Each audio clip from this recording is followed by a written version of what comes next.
all have heard about the Great Resignation. So this mass exodus of workers leaving their jobs in the 2021, 2022. And the thing that is quite impressive is that we thought that it was gone in 2023, but not really. It's still there. And it's making very difficult to companies to find and keep qualified employees. Companies have tried to find solutions to retain their talent, their employees, but only few really have cracked this code to make them stay and be engaged at work, which are two different things. It's not because you stay in my place that you are going to be producing and you're going to be really motivated to do great things at work. The amazing thing that I have found is that through social media, thank you, LinkedIn, I have found a person who is really capable of make me understand this transition that there is between where should we really focus as an organization? Is it rather in the employee retention or the employee experience, or one comes from the other? So that's the thing that I would like to understand. And the reason why I found that Paul is the right person to discuss this topic is that because he has a very personal journey that I found quite relatable to understand, in fact, the needs of employees.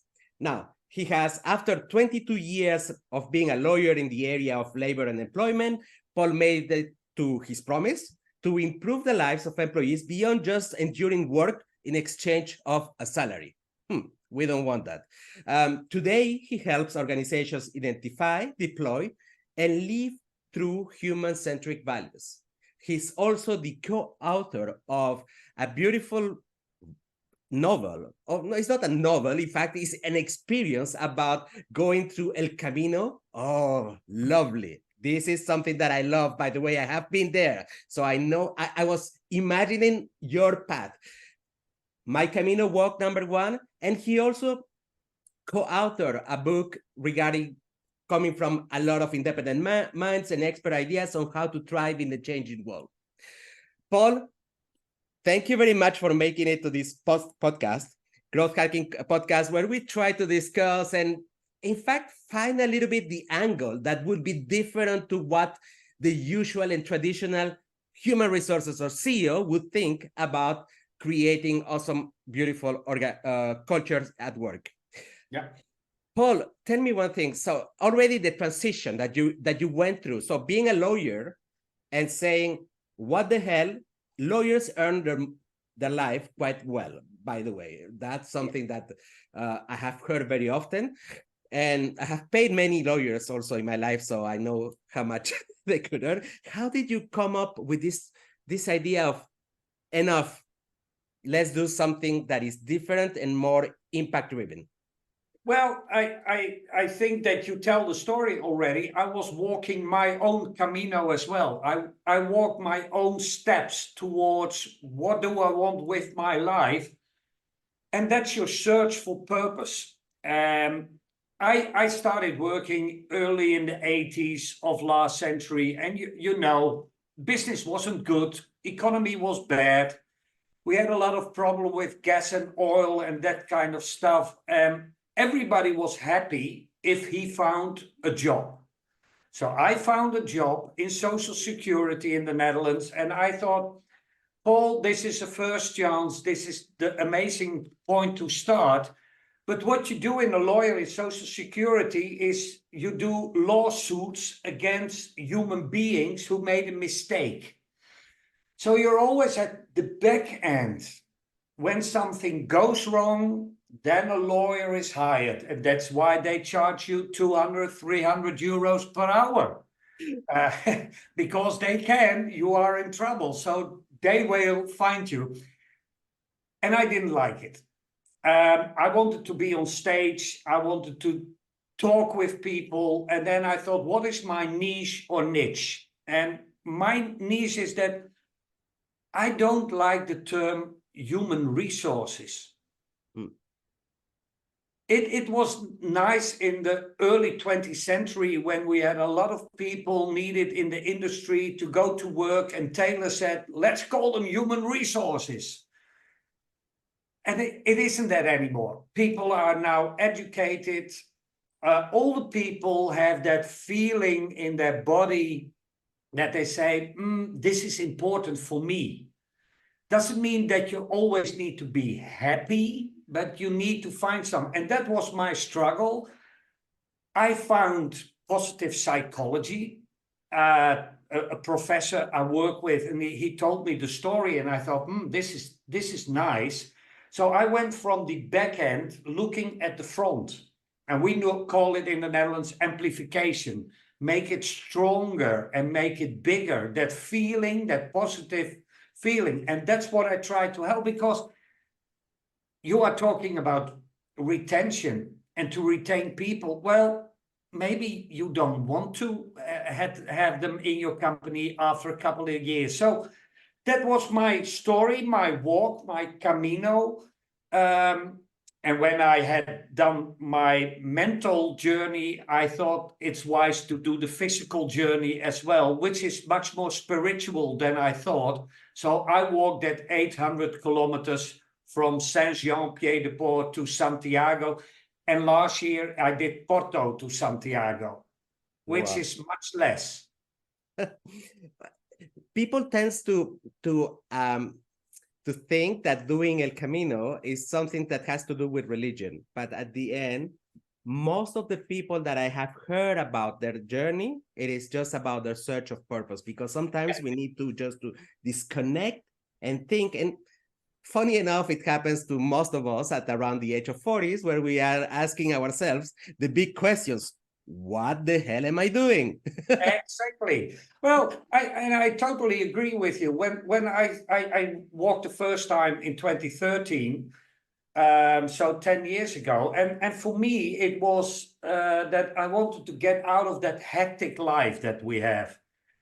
And when I started working, we didn't have cell phones, and we didn't have computers, and you were writing stuff down. So life was easier because you had more time, you could think, you could walk, and life became hectic and pressureful. And I wanted to get away from my phone, my computer, my company, the people I worked with, and I just wanted to walk. So I had a small phone, a flip phone, and Yes. I had 4 telephone numbers in it. I always tell my wife, my 2 kids, and my physiotherapist, because I thought if something happens, I can call him and he will help me out. So I wasn't connected to the outside world, but then you get connected to your own inside world. And you get connected because you are talking with other people that you encounter on your walk, and you say, hey, how are you doing? Where are you from? And people tell their story. And after 5, 10, 30 minutes, an hour, you say, Bon Camino, and you walk away. And everybody accepts it, that you want to be alone. It's amazing. I think it will be a life-changing experience for everybody. And it helped me to make that transition into positive psychology. Mm. And of course, I can still think like a lawyer. I was just doing an agreement that was mouth to mouth, not accepted anymore. And then I start writing it down, and then I will be a lawyer again. And that's funny that you still can act like a lawyer. But I want to talk about employee engagement and about core values. That's what I love to talk about. Indeed. Now, let me understand the context, just to give a little bit of context. The big question is, are companies really doing the right thing? And I wanted to have your opinion and experience, in fact, with all the companies that you have worked with, in order to understand, what do you think are companies doing wrong to attract and retain their top talent? Are they doing something wrong, or is it just well, it's never that you do something wrong. I always think that you can do it in a better way, because it's like using the word change or development. if we say, hey, Ivan, you need to change, that's a negative thing. If I say, hey, Ivan, the world is different now, you should develop into, and then it's more positive, it's an invitation. What we did wrong is that we tell people to change and to behave like human resources and not like human beings. So I think every human being has their own core values, and I like to see them as non-negotiable. You can't change that core feeling that you have that is making up your decisions. So the core values are in your life. They're part of your DNA, they're part of your history, they're part of your education. You set your core values, and then you train and you work and you come in a company, and what you need to do is check whether your core values fit in and are aligned with the core values of the organization. Now, if we do something wrong, it's that start, it's that onboarding. We tell people what to do instead of aligning them with our core values, with our mission, our vision. And we think that they will get used to it and that they will do what we want them to do. And that's wrong. Because every human being is in itself with its own core values. Now, the challenge is, Paul, is that it is very difficult for most of us to understand our core values. It takes one El Camino for Paul. It takes a burnout to Ivan. That's already a big challenge to understand really what really matters, because we always pile up a lot of unnecessary stuff on that, and we believe that it is also important. That's number one. And the other thing is that companies, despite of what they write in websites, the core values that they live through might not be the ones that you find in the website. Yeah. How do we get out of this vicious circle? Well, for me, and I wrote the Dutch book, and we're working on the English version about profitability 2.0, because I think that if we work hard on aligning core values, and of course, the company doesn't need to change them for the employees, that's something different, but an organization is a group of human beings sharing the same purpose. That's an organization. Sometimes you have shareholders and they make the problem because they want to earn money and they don't look at human beings, they look at human resources. So that's something that we need to work on. But if we can say, hey, our group of people have this as a purpose. If you want to work here, you work hard, you earn good, but we'll have a good life and we take after your well-being. That's what an organization as a group of human beings will decide. Then you set your core values. You have 4 or 5. You don't need to have too many. I know a company, Zappos in the US, they have 10 family core values. Way too much. I work with them, but I don't know them. I know number 1, deliver wow through service. And I love it because every human being gets it. When you order something online, you want that wow feeling. They deliver me service. They deliver in time. That's a big challenge nowadays. So an organization as a group of human beings have a purpose and core values. It doesn't change with a new CEO because the organization is still doing the same. The plans and the strategies can change, but the core values, mission, vision stay the same, can change over years, but not in a day. So if I want to work with you, I need to ask as a human being, hey, Ivan, what are your core values? And if you don't know them, say, whoa, that's funny. What is your purpose in life? And then we can connect your core values. So that's what I do with a lot of people in training.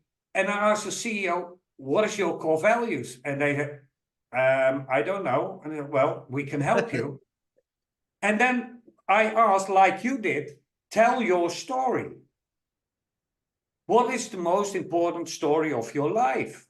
And by listening to that story, you can find out what the core values are. And we have in the training that we ask, what is the most important movie that you saw the last 2 or 3 years? What part of the movie was most important to you? Tell us why it was important to you. And if I listen good, I know your core values. So it isn't that difficult, but we need to take time to find them. And if we want to be happy at work and we want to increase profitability of organizations, which are we ourselves, then we need to take time to find purpose and core values. And we have forgotten it because we are so hectic the whole 24/7. So if I understand correctly, in order to, that one thing that could be improved for corporation is communicating, making it visible, all the core values, in order that the person who is in front can decide that this is a match.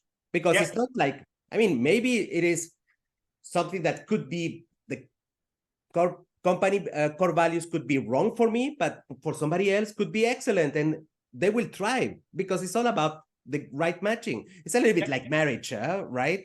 Yeah, exactly. Exactly. It's not like one or the other are perfect. It's just that they are good together, right? Yeah, it works or it doesn't work. And that's why I think it's good that people every 4 or 5 years, maybe 3 years, challenge their work situation and think, what makes me tick? That's a saying that we use in the Netherlands. What makes me tick? Why am I still working in this company? What is giving me energy to stay there? Because working will cost you a lot of energy, but work should give you more energy, because if you have more energy than it costs, then you are engaged. And engagement is the way to success. Exactly. So depending on the context that we are in, I mean, the number of hours that you spend doing something that you love is not the same as a number of hours that when you are doing something that you hate. And that's what we call sometimes we can call it the flow effect, or just to be engaged and loving the stuff that you do. Painters, people at work can have it. So, and even infants.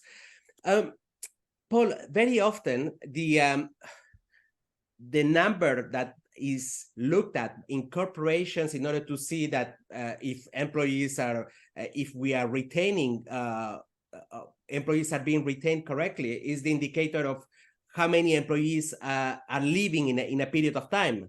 And my question is that the correct way to look at employee retention? Just looking at this rotation that there is in within 1 year, 10% of people left in my previous company when I was in the corporate. Well, it was like that. It was one KPI to look at that.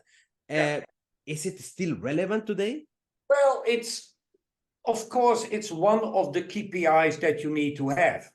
Because if it's about 8 till 10%, that's what I call normal rotation. People come in, like it, don't like it, leave, can make a career somewhere else, want to make a next step, find a new purpose in life. It's all good. That's within 8 or 10%. The Great Resignation in 2022 was about 50% in the US, and in Europe 35%. What happened? Suddenly people had time at home to think about their life. They weren't rushing anymore. They were sitting and thinking, do I still like my job? By the way, normally I had to spend more than 40 hours in the office to do my work. Now I do 40 hours at home. Am I still connected to those other human beings in the company, or am I left alone? And when I'm left alone, can I leave because there is no connection? I think that as KPI, we should have 8 to 10%, but connected also with sick leave, because medical sick leave is about 2%. Mm-hmm.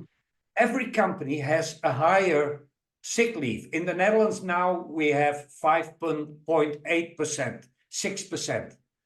That means that at least half of it has no medical reason, but has to do with lack of interest, lack of well-being, lack of feeling happy at work, and then we call it burnout and stress. No, it isn't. You are not getting any energy from your work. You need to work on what are the energy givers in my work and what are the energy takers. And if the number of energy takers are much bigger than the energy givers, then you're not burned out. You need to find another job. You need to take responsibility.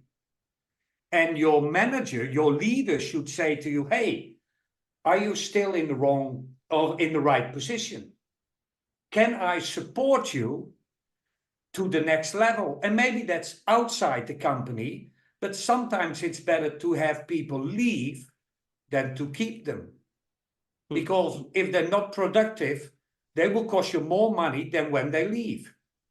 So it's always that balance between individual positive energy and the results for the organization. And I call it the 7 keys of talent management. And Gallup is doing worldwide research. And Switzerland is one of the better boys and girls in Europe.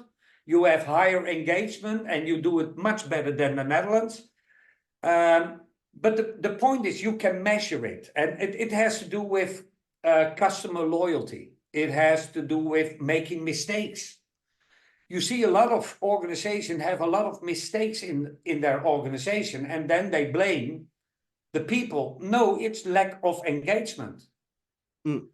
Because if I'm not focused, if I'm not concentrated, if I'm not in a positive mood, it's easier for me to make a mistake.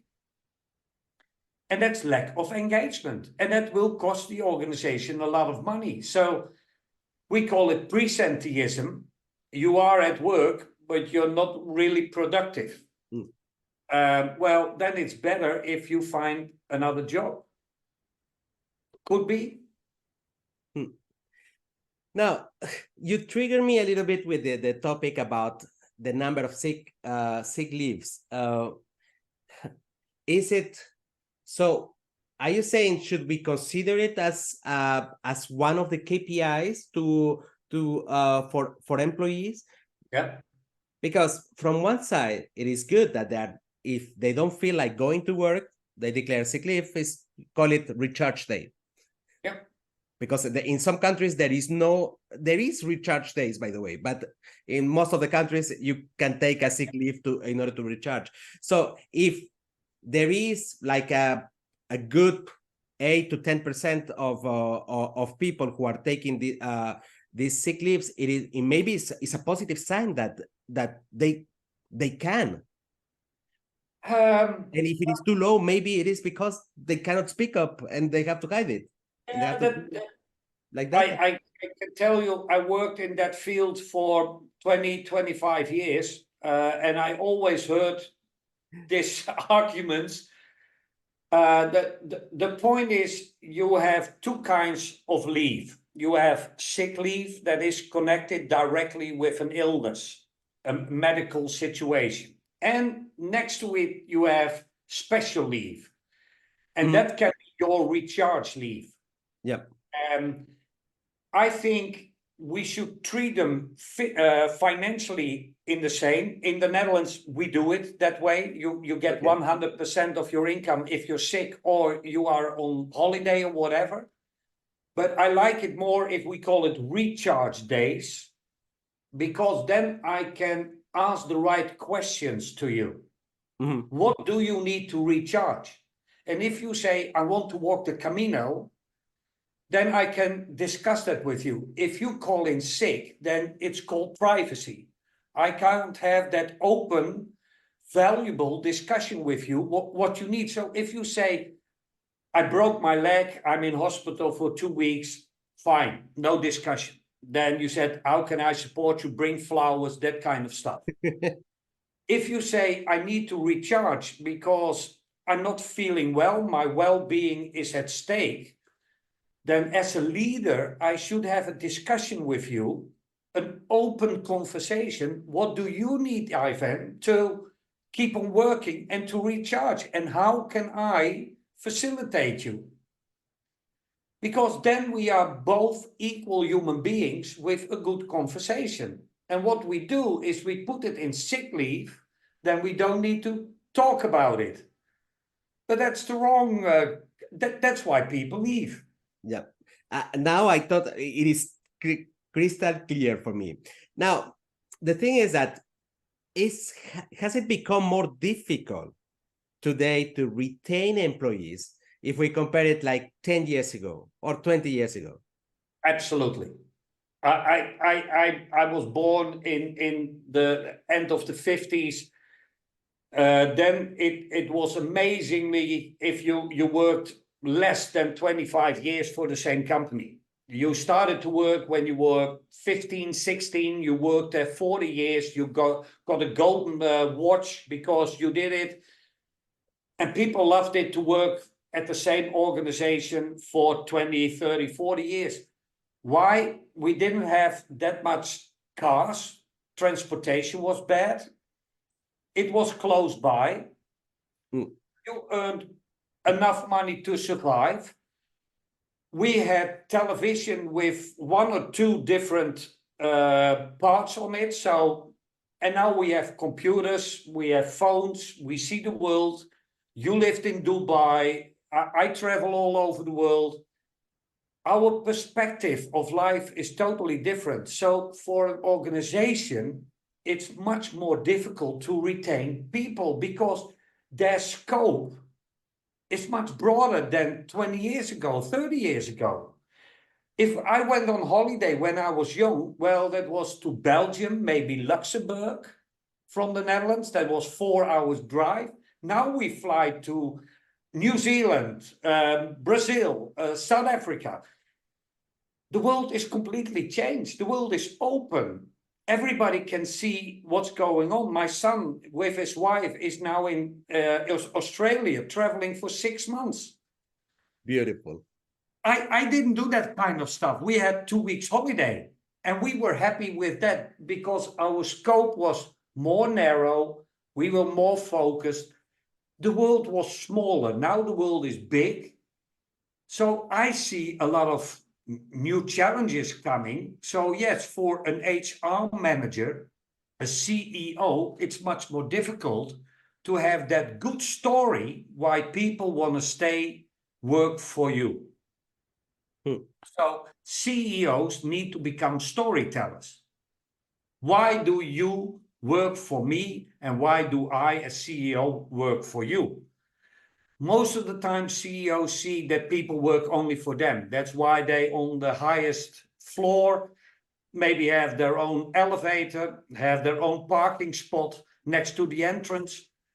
No, you're now the storyteller why people should stay in your company. That's a totally different perspective for CEOs. I love this because, and I often, when I interact, especially with Gen Z, I tell them that the reason how I chose my job, it was money and reputation. So I went for the highest bid and I stayed there for a while. And the Gen Z's, the way of looking at the priorities in life. So for instance, they put salary as number 4,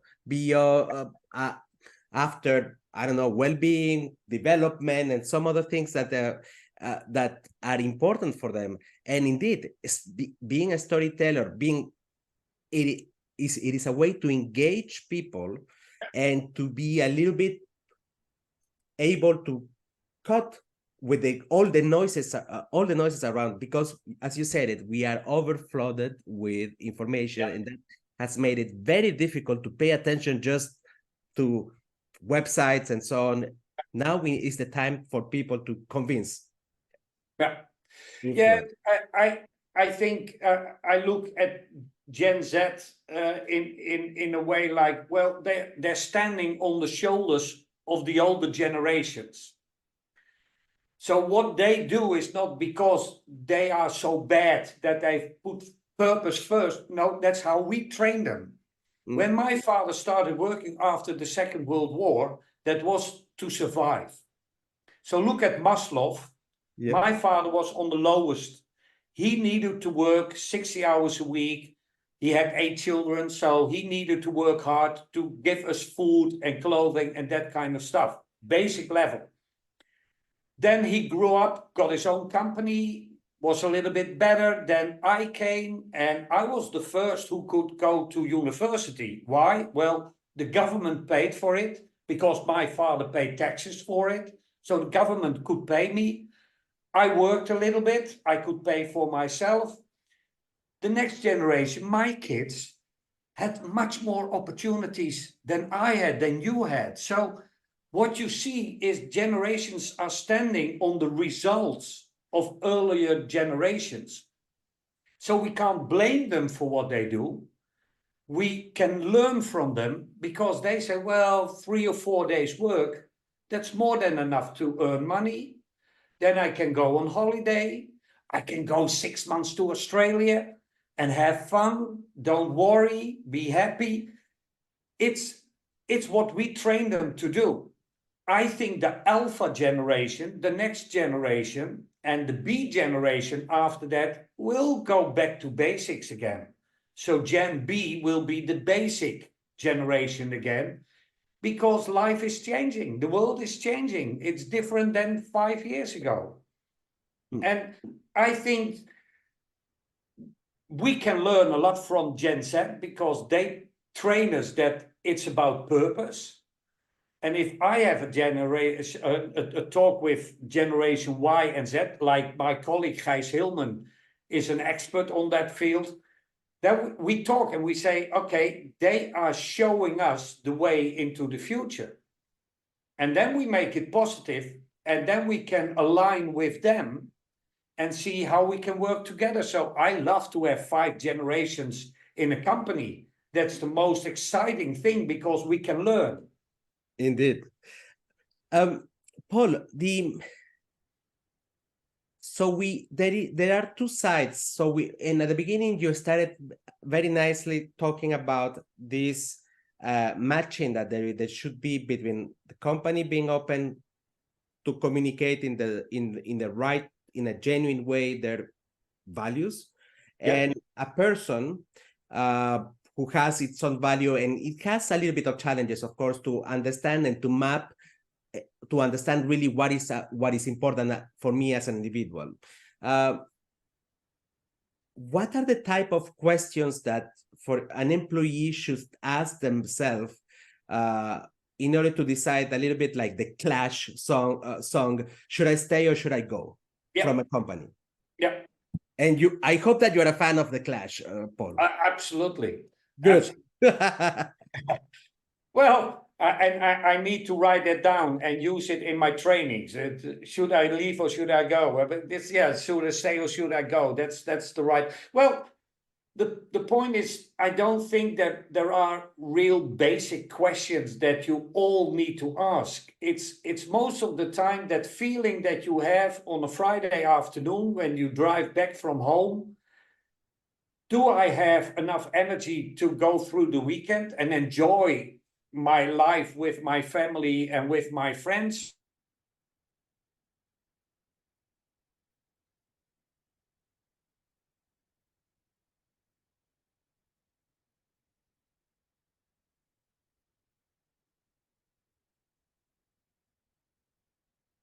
Because I need to find why I'm working here, and should I stay or should I go? That is the question. Don't do it yourself. Talk with other people about that situation. because they can review your emotions, because it's a lot of emotion then. Mm. So I don't have specific questions. I do know training companies who have. For me, it's most of the time that feeling that you have, and then you start communicating with other people. So, in fact, compared to previous generations, I would say where we were encouraged to, you need pain, a little bit of efforts and sweat and tears, Churchill style, in order to be successful. Today, people should ask themselves the big question is what, and exactly what you said. Do I have enough energy to carry over the weekend when it's Friday? Yeah, I think we said many years, work hard, be successful, and you will be happy. Mm. That was normal. Now research shows if you're happy, you can work hard and you will earn a lot of money. So still we need to work hard. Life isn't soft to many people. So, and not everybody has the brains to be an inventor or whatever. A lot of people need to work with their hands and work hard. So still you need to have that feeling that you're doing the right stuff for yourself. And when it gives you energy, what you do, even if you're cleaning the streets, I don't mind. If you love what you're doing and you feel happiness, that's okay. That's your work, that's your life. Be happy with it. If you don't, my slogan is make your choice. It's your choice. If you want to stay there, that's fine. Maybe you earn enough money, but you're not happy. That's your choice. It looks like in the wordings, pretty simple, this story about your choice, but psychologically, we live out of fears. In fact, the fear of saying, oh, would I have enough if I leave my corporate job that I hate to do everything that I'm doing today? Am I going to lose the opportunities for my kids? We pack and push a lot of bullshit to our brains in order to procrastinate and don't do shit about something that is major, because at the end, the purpose of your life would be happiness, the feeling of purpose, the feeling of being satisfied with what you do. And that includes even people like me, that we go through the cycle of saying, no, it is not a good time yet until we break. Yeah, well, that's the point. If you look at research in the Netherlands shows that about 35% of all the workers in the Netherlands, and especially the younger one, have burnout sort of complaints. And that scares me, because that's a third of all working people have that fear of losing something. And is it really that you're losing something, or is it only the fear? And is it that something that you put in your mind and you live by it, or you try to get it out of your head and look at, and that's why I love positive psychology, change it, change your perspective and say, like Kelly McConaughey did in a book, the upside of stress. It's not the downside, it's the upside. We all need stress. We all need that fear. But am I living by it in a negative way, or can I use it to make it positive energy again and make the next step? Again, it's like walking the way. It's like walking your Camino. What is my next step? Am I looking back or am I looking forward? And that's my purpose in life, to help people understand that we can use that negative voice in our brain to make it positive. And of course, I have that negative voice in my brain as well. Everybody has. And you wake up in the night and you think, oh, this might happen. Well, then it's going to happen. So maybe we should think, no, it's not going to happen, because I can make that next move. So you can wait till it happens to you, or you can confront yourself and make the next step. That's what I try to do. I can't solve the problems in the world. I love to have people watch at it in a more positive way, that you can make your choice, you can make that move. And even if you don't make a choice, you made a choice. Exactly. Yeah, it is a choice. It is a choice to do nothing. And that's fine. Because as long as you are aware of it, that you made that choice, I'm okay. But it's up to you. You're not a victim. You are the hero. So this is about create your own hero story. And you can find it on the internet, 10 steps to become your own hero. Make your story. That's what we did in our book that you said. That was the beginning of Corona, by the way. We wrote it in 2019 with 10 or 12 people. And it was published in March 2020. We never sold many copies, I can tell you, because it was only for sale online and nobody knew about it because we didn't have any practice and conventions to go to. Still, in that book, we all wrote our hero story. Who am I and what did I do to get to this level, to this position? And what were the choices I made during that life? And I must say, it helped me so much to make clear for myself, okay, I started there as a lawyer. That was what I liked to do then. And this is what happened in my life. And that is the choices I made to get to the level where I am now. I think 80% of the people don't think that way. And maybe we should encourage them to make that kind of stories for themselves and for their kids. Tell that story. But again, it is something that, for instance, corporations will not really encourage. It's already quite difficult for corporations to include alternative methods in order to optimize people focus or abilities or better skills at work. So if you tell them, let's do a training about how people can drive a purposely life, that's something that it will be very difficult to convince many organizations. Some are doing it. This is Yeah, good. there is a nice slogan, a nice saying that a CFO tells to the CEO, look, when we invest in people, what happens if they leave? And then the wise CEO said, if we don't invest in them and they stay, what happens then? So I what love it. we see in research, if you put $1 into human beings, the effect will be $4. So investing in people is always good because it's human beings that make the results, not computers, not AI.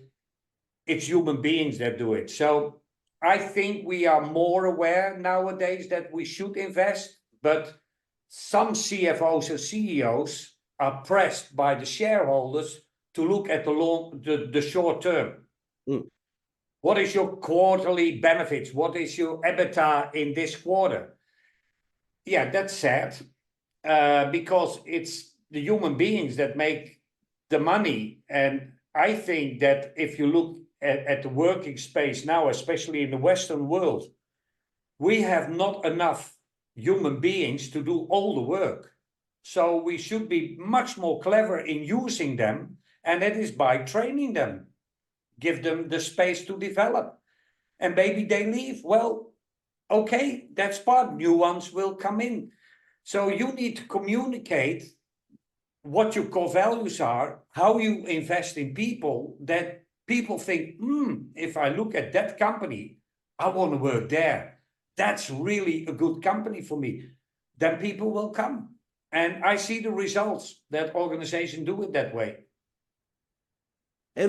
Now we have been talking about this area of people's development, and in the last 3 years there has been an explosion of different apps, digital tools that are supposed to improve employee engagement.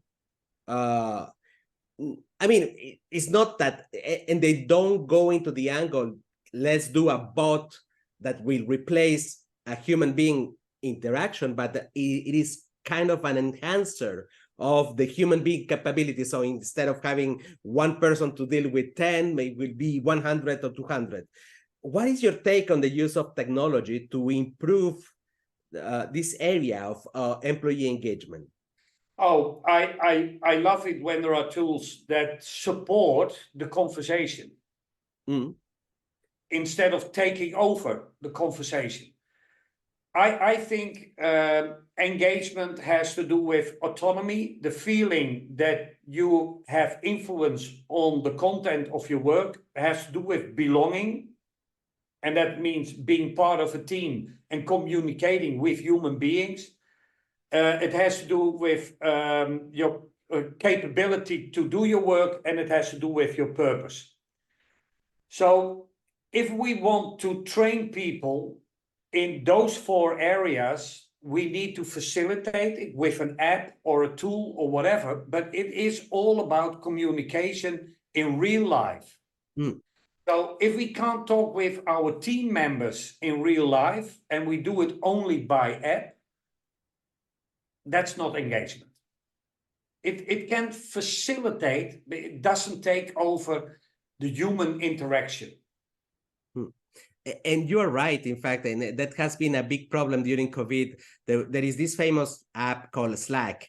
Everybody was using it, and it's quite amazing, I must say. But then there was an overload of Slack, and people were turning it off because really it was too much. And even Slack had to do a structural changes in their app, so that because people were complaining and were dropping completely the app. Well, the same with WhatsApp groups. Yes. I mean, an international WhatsApp group, I think 800 people are part of it. I don't look at the messages anymore. Yeah. It's too much. And I use Slack, it's still on my desk. No, I'm out of it. And I still pay for it. That's stupid, of course. But I don't use it anymore because a lot of groups are gone from Slack to WhatsApp. And now you see on WhatsApp the same what happened on Slack. So is this kind of communication replacing the real communication? I don't believe it. I think that the real interaction, and Gen Z is doing that much more than we think they do. Of course, they use their phone a lot, but they talk with one another as well. And that's what we should encourage. Paul, we are arriving to the end of these beautiful discussions about employee retention and employee experience. And we have been discussing about this culture match, values matching one another, the need for employees to find this sense of belonging, having the possibility to become better version of themselves.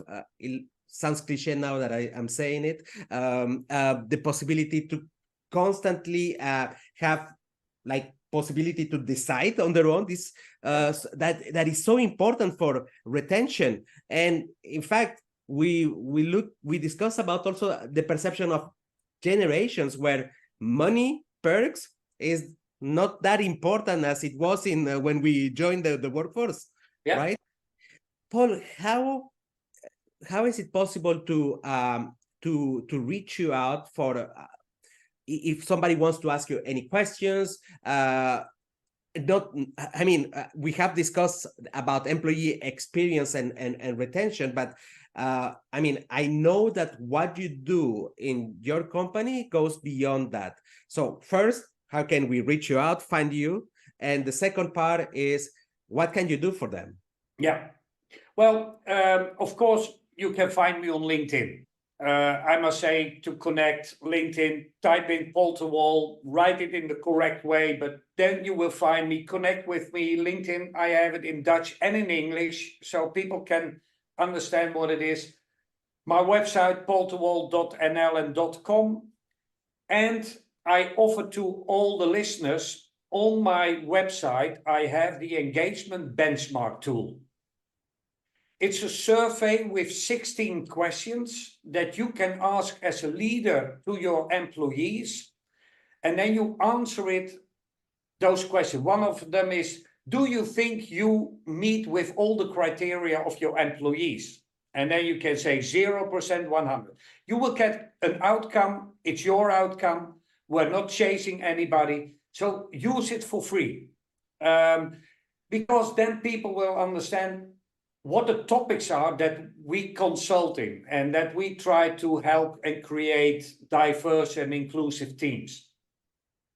That's beautiful. I'm going to be putting all this link. That first, it would be amazing that to play a little bit with the free tool that you're offering. That's good. And I'm going to put also your LinkedIn profile and your web. Of course, the website is where you find the free tool. Yeah. That's correct. Paul, it was really lovely to have this discussion with you. I'm also glad that we have a common person that we know. That's always funny, yeah. The wall is so small. Absolutely. We're connected within 5 stages to most of the people in the world. So that's always good. Paul, it was lovely. Thank you very much for your time and consideration for this Growth Hacking Culture podcast. Thank you. Ivan, I love being with you and we had a great conversation.